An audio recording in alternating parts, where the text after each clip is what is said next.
तो hello guys, स्वागत है आपका मेरे चैनल पे। और इससे पहले जो थे हमने इतिहास हो गया, पॉलिटिकल साइंस हो गया, इसका मैंने टॉप 50 प्रश्न डिस्कस कर चुके हैं और इसका मैंने प्लेलिस्ट बना दिया हूँ। आप प्लेलिस्ट में जाके देख सकते हैं। तो चलिए क्वेश्चन नंबर पहला देखिए क्या करें हैं ज्योग्राफी का। तो क्वेश्चन नंबर पहला कह रहे हैं वह कौन सा राज्य है जिससे कर्क रेखा गुजरती है। तो कौन सा राज्य है जो कि कर्क रेखा गुजरती है। तो इसमें चारों ऑप्शन जो दिया है ये गलत दिया है। इसमें मतलब कि चारों में से कोई ऑप्शन है ही नहीं जिससे कर्क रेखा नहीं मतलब कि कर्क रेखा गुजरती है। ये चारों में से चारों ऑप्शन गलत दिया है। इनमें से किसी में कर्क रेखा नहीं गुजरती है और जबकि क्वेश्चन में कह रहे हैं किससे कर्क रेखा गुजरती है। तो चलिए हम देखते हैं किससे किससे कर्क रेखा गुजरती है भारत में। आपको बता दें भारत के बीचों बीच जो रेखा गुजरती है वह कर्क रेखा आती है। कौन सी रेखा आती है? कर्क रेखा। भारत के बीचों बीच ये कौन सा रेखा है? यह कर्क रेखा है। और यह टोटल 8 राज्य से होकर गुजरती है, जिसमें पहला राज्य आता है गुजरात और दूसरा आता है राजस्थान। क्या आता है? राजस्थान। और तीसरा आता है मध्य प्रदेश और चौथा आता है छत्तीसगढ़। क्या आता है? छत्तीसगढ़। और पाँचवा आता है झारखंड और छठा आता है वेस्ट बंगाल और सातवां आता है त्रिपुरा। क्या आता है? त्रिपुरा। और आठवां जो आता है वो आता है मिजोरम। ठीक है, तो इतना मतलब कि टोटल 8 राज्य से होकर कर्क रेखा भारत में गुजरती है। तो आप याद रखिएगा, एक बार फिर से देख लेते हैं। फर्स्ट में गुजरता है गुजरात, उसके बाद सेकंड में राजस्थान और थर्ड में मध्य प्रदेश और फोर्थ में छत्तीसगढ़ और 5 में वेस्ट बंगाल और 6 में झारखंड और 7th में त्रिपुरा और 8 में मिजोरम। तो इतना याद रखिएगा, ठीक है। और 82.5 डिग्री जो होते हैं भारत में अंतर्राष्ट्रीय मानक रेखा होते हैं। क्या होते हैं? मानक रेखा 82.5 डिग्री का। तो मानक रेखा जो है भारत के टोटल 5 राज्य से होकर गुजरती है। कितने राज्य से होकर गुजरती हैं? तो 5 राज्य से होकर गुजरती है। आपको बता दें वह कौन कौन सा राज्य है। यह है मानक रेखा, ठीक है। सबसे पहले उत्तर प्रदेश की मतलब कि इलाहाबाद से मतलब गुजरती हैं। और सबसे पहले उत्तर प्रदेश हुआ और दूसरा राज्य जो है वो मध्य प्रदेश है। कौन सा है? तो मध्य प्रदेश है। और तीसरा राज्य जो है वह छत्तीसगढ़ है। कौन सा है? तो छत्तीसगढ़ है। और चौथा राज्य जो है वह उड़ीसा है। क्या है? उड़ीसा है। और पाँचवा राज्य जो है वो आंध्र प्रदेश है। कौन सा है? आंध्र प्रदेश, ठीक है। इधर जो हो गया, इधर तेलंगाना हो गया, ये आंध्र प्रदेश हो गया, ठीक है। टोटल 5 राज्य से होकर मानक रेखा गुजरती है। पहला कौन सा होता है? यूपी मतलब कि उत्तर प्रदेश, और दूसरा जो है वो मध्य प्रदेश, और तीसरा जो है वह छत्तीसगढ़, और चौथा जो है वह उड़ीसा, और पाँचवा जो है वह आंध्र प्रदेश। यानी कि इतने राज्य से होकर मानक रेखा गुजरती है। तो चलिए क्वेश्चन नंबर 2 की ओर बढ़ते हैं। क्वेश्चन नंबर 2 कह रहे हैं गंगा प्रणाली की कौन सी सहायक नदी उत्तर दिशा की ओर प्रवाहित होती है। तो कौन सा सहायक नदी गंगा की है जो उत्तर की दिशा की ओर प्रवाहित होती है। तो ऑप्शन ए है कोसी, ऑप्शन 2 है घाघरा, ऑप्शन 3 है गंडक, ऑप्शन 4 है सोन। तो इसका राइट आंसर हो जाएंगे ऑप्शन 4, यानी कि सोन नदी जो है वह उत्तर दिशा की ओर प्रवाहित होते हैं। तो आइए हम इसे मैप के माध्यम से देखते हैं। आपको बता दीजिए कौन सा राज्य है, तो यह बिहार है, ठीक है। और बिहार की बीचों बीच जो नदियाँ गुजरती हैं यह इसका नाम है गंगा, ठीक है। और गंगा की बोले है कि कौन सा नदी सहायक है जो कि उत्तर की दिशा से बहती है।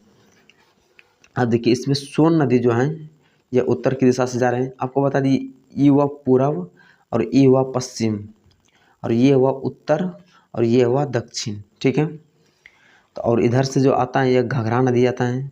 घाघरा उत्तर प्रदेश में इसको सरयू नदी कहते हैं। जैसे बिहार में घुसता है तो इसका नाम घाघरा हो जाता है। और मतलब नेपाल से जो आता है वो गंडक नदी है और ये बूढ़ी गंडक है।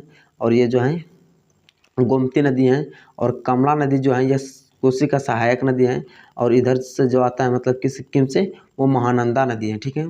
और ये सब उतना इम्पोर्टेंट नहीं है, लेकिन फल्गु थोड़ा थोड़ा इम्पोर्टेंट है। और पुनपुन नदी हो गया और ये सोन नदी हो गया। सोन नदी जो है यह मतलब कि अमरकंटक के पहाड़ से निकलती हैं और यहाँ आके गंगा में मिल जाती हैं। ये कर्मनाशा नदी हो गया। तो चलिए यहाँ तक आपको बिहार का नदी आपको समझ में आ गए होंगे। तो चलिए क्वेश्चन नंबर 3 की ओर बढ़ते हैं। क्वेश्चन नंबर 3 कह रहा है निम्न में कौन सा राज्य भूमि प्रधान है। तो निम्न में से बिहार राज्य जो है यह भूमि प्रधान है। इसका राइट आंसर ऑप्शन बी हो जाएंगे। तो चलिए बिहार के बारे में हम कुछ देखने का प्रयास करते हैं। तो देखिए बिहार के राज्य में आपको बता दें, बिहार में जो है टोटल बिहार की जो स्थापना हुआ था वो बिहार की स्थापना 22 मार्च 1912 को होता है। मतलब कि वेस्ट बंगाल जो थे पहले वेस्ट बंगाल में ही मतलब अपना बिहार आते थे। तो वेस्ट बंगाल से बिहार जो अलग हुआ वो 22 मार्च 1912 को हुआ, ठीक है। और 22 मार्च से ही हम लोग ने बिहार दिवस मनाते हैं, ठीक है। और वहाँ जो सर्वाधिक जनसंख्या घनत्व वाला राज्य जो है वह वर्तमान में बिहार ही है, ठीक है। यानी सबसे ज़्यादा जो जनसंख्या घनत्व के बारे में कहे भारत में तो वह बिहार है। तो कुल साक्षरता दर जो है वहाँ का 61.8% है और पुरुष जो है 71.2% है और महिला 51.5% है बिहार में, ठीक है। और वहाँ का जो लिंगानुपात है वह 1000 पुरुष पर 918 महिलाएं। कितनी महिलाएं? तो 918 महिलाएं। 1000 पुरुष पर कितनी महिला हैं? तो 918 महिलाएं। 1000 पुरुष पर कितनी महिलाएं? 918। वहाँ जो प्रमंडल है बिहार में, प्रमंडल की संख्या कितनी है? तो 9 है। प्रमंडल 9 है और अनुमंडल कितना है? अनुमंडल की जो संख्या है वह 101 है। कितनी है? 101 अनुमंडल है और प्रमंडल 9 है। और टोटल बिहार में जो जिला है वह 38 जिला है। और विधानसभा सदस्यों की संख्या जो है मतलब विधानसभा के टोटल 243 सीटें हैं। और विधान परिषद का जो है वो 75 सीटें हैं। कितनी सीटें हैं? 75 सीटें हैं। और लोकसभा सदस्यों की संख्या जो है वहाँ 40 है। और राज्यसभा सदस्यों की सीटें की संख्या कितनी है? तो 16 है। कितना है? तो 16 है। और राजकीय पशु बैल हैं और गौरैया पक्षी हैं। राजकीय पक्षी क्या है? गौरैया हैं। और प्रथम राज्यपाल जो थे बिहार का वो जयराम दौलत राम थे। कौन थे? तो जयराम दौलत राम थे। और प्रथम मुख्यमंत्री जो थे वह श्री कृष्ण सिंह थे। कौन थे? तो श्री कृष्ण सिंह वहाँ बिहार का प्रथम मुख्यमंत्री थे, ठीक है। तो चलिए क्वेश्चन नंबर 4 की ओर बढ़ते हैं। क्वेश्चन नंबर 4 कह रहा है कौन सा राज्य बॉक्साइट का सर्वप्रमुख उत्पादक है? तो ऑप्शन ए है झारखंड, ऑप्शन बी है केरल, ऑप्शन सी है राजस्थान, ऑप्शन डी है उड़ीसा। तो बताइए इसका राइट आंसर क्या हो जाएंगे? तो इसका राइट आंसर हो जाएंगे उड़ीसा, ठीक है। उड़ीसा। उड़ीसा में बता दें आपको कौन कौन से मंदिर हैं। जैसे कि उड़ीसा में जगन्नाथ मंदिर है, और हो गया लिंगराज मंदिर है। कौन सा मंदिर है? लिंगराज मंदिर है। और सूर्य मंदिर है। कौन सा मंदिर है? सूर्य मंदिर है। आपको बता दें जगन्नाथ मंदिर यह पुरी में पड़ता है। कहाँ पड़ता है? तो पुरी में पड़ता है। और लिंगराज जो मंदिर है यह कहाँ पड़ता है? यह भुवनेश्वर में पड़ता है। कहाँ पड़ता है? भुवनेश्वर में पड़ता है। कहाँ पड़ता है? तो भुवनेश्वर में पड़ता है लिंगराज मंदिर। और सूर्य मंदिर जो है यह कोणार्क में। कहाँ है? कोणार्क में। तो यहाँ तक रहा उड़ीसा से। तो चलिए क्वेश्चन नंबर 5 की ओर बढ़ते हैं। क्वेश्चन नंबर 5 कह रहे हैं सही जोड़ी का मिलान कीजिए। तो सही जोड़ी का मिलान कर रहे हैं। तो चलिए मिलाते हैं इसको। कोयला जो प्रसिद्ध है ये सिंदरी मतलब कि झरियों में जो है कोयला के लिए प्रसिद्ध है। झरिया जो है यह कोयला के लिए प्रसिद्ध है। और झरिया कहाँ पड़ता है? यह झारखंड में पड़ता है। कहाँ पड़ता है? झारखंड। कहाँ पड़ता है?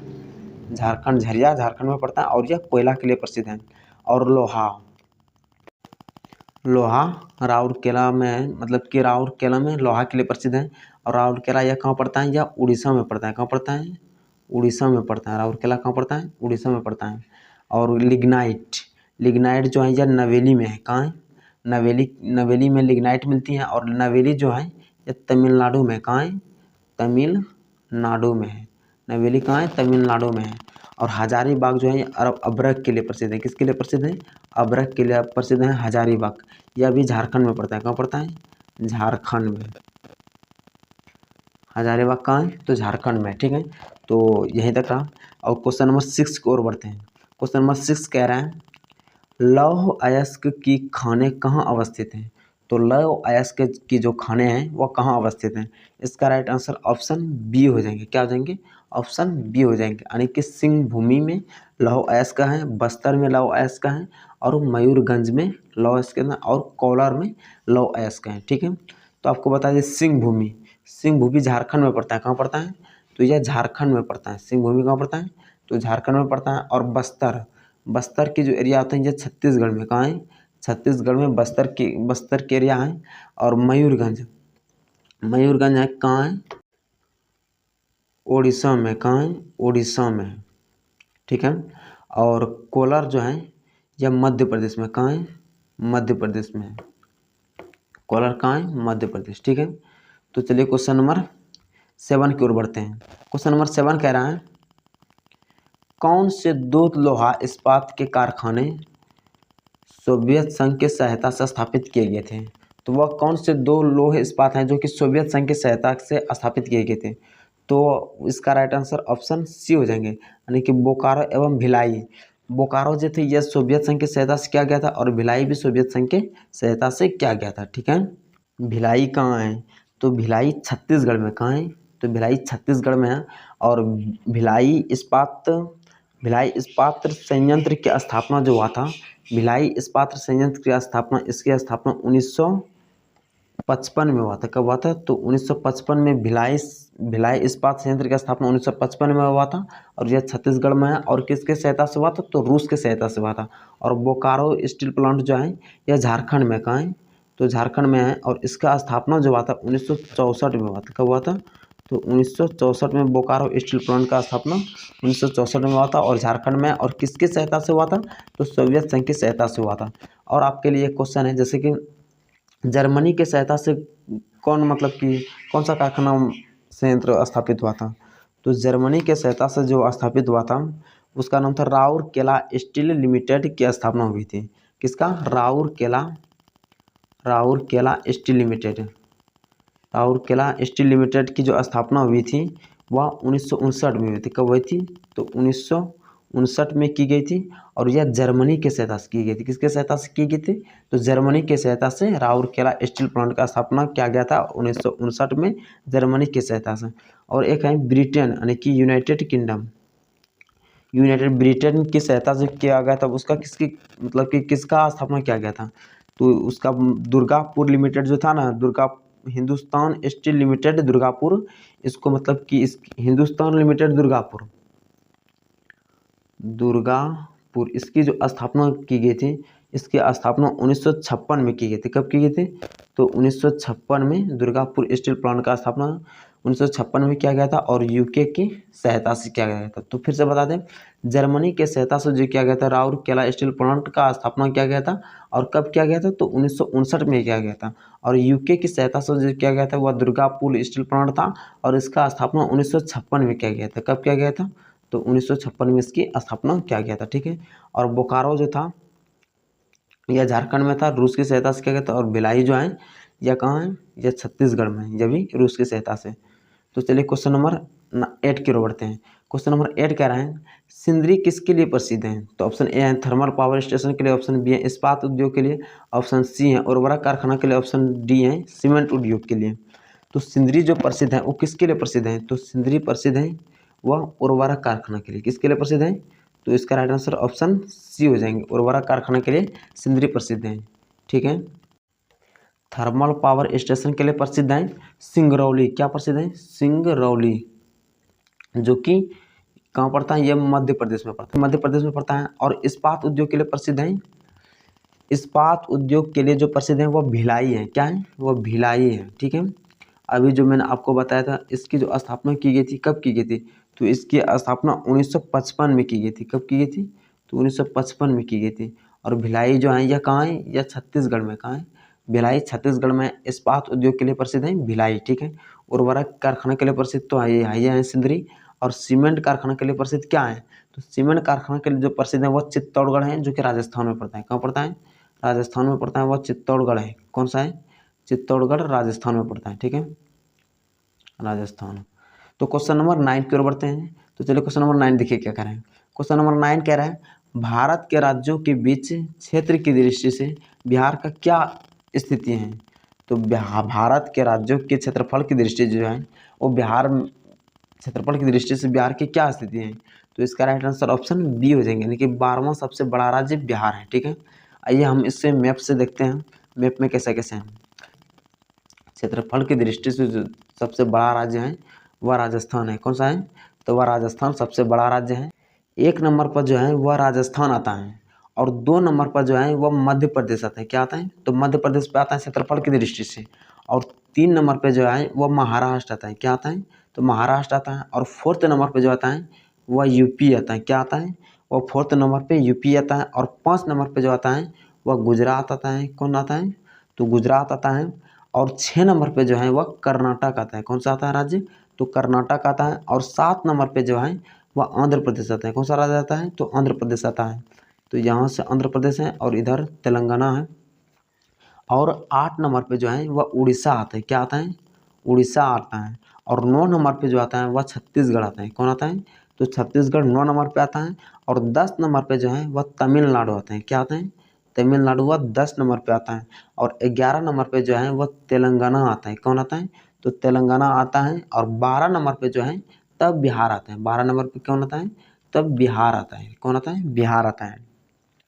और सबसे छोटा राज्य जो है वह गोवा है। ठीक है, सबसे छोटा राज्य कौन सा है? तो गोवा है। और यह राज्य इधर यह कश्मीर हो गया और यह लद्दाख हो गया। ठीक है, यह जो हुआ यह पंजाब हुआ। ठीक है, और यह क्या हुआ? यह हिमाचल प्रदेश हुआ। ठीक है, और यह जो हुआ यह उत्तराखंड हुआ। और यह जो हुआ यह हरियाणा हुआ। कौन सा राज्य हुआ? तो यह हरियाणा हुआ। और इधर जो है यह राज्य कौन सा है? यह अरुणाचल प्रदेश हुआ। और यह जो निकला है यह सिक्किम है। और ये बीच में जो यह है यह असम है। और यह थोड़ा सा जो है यह नागालैंड है। और यह जो है यह मणिपुर है। और यह जो है मिज़ोरम है। और यह जो है यह त्रिपुरा है। और यह जो है ये मेघालय है। ठीक है, और यह पश्चिम बंगाल है। और यह झारखंड है। ठीक है, और यह केरल है। क्या है? यह केरल है। मतलब कि हमने आपको टोटल राज्य डिस्कस कर दिए, लोकेशन भी बता दिए कौन कौन सा राज्य कहाँ कहाँ है। तो चलिए क्वेश्चन नंबर 10 की ओर बढ़ते हैं। क्वेश्चन नंबर 10 कह रहे हैं जनसंख्या की दृष्टि से भारत के राज्यों के बीच बिहार का क्या स्थान है? तो जनसंख्या की दृष्टि से बिहार में राज्यों के बीच जो इसका स्थान है वह तीसरा स्थान है। क्या स्थान है? तो तीसरा स्थान है। और फर्स्ट में जो आता है जनसंख्या की दृष्टि से वह उत्तर प्रदेश आता है। और सेकेंड में जो आता है वह महाराष्ट्र आता है। क्या आता है? तो महाराष्ट्र सेकंड पे आता है। और फर्स्ट पे उत्तर प्रदेश आता है। और सबसे कम जनसंख्या वाला जो राज्य है वह सिक्किम है। कौन सी है? सिक्किम सबसे कम जनसंख्या वाला राज्य है। लेकिन सर्वाधिक जनसंख्या घनत्व वाला राज्य पूछे तो बिहार है। सर्वाधिक जनसंख्या घनत्व वाला राज्य कौन सा है? तो बिहार है। और न्यूनतम जनसंख्या घनत्व वाला जो राज्य है न्यूनतम जनसंख्या घनत्व वाला राज्य वो कौन है? तो वह अरुणाचल प्रदेश है। कौन सा है?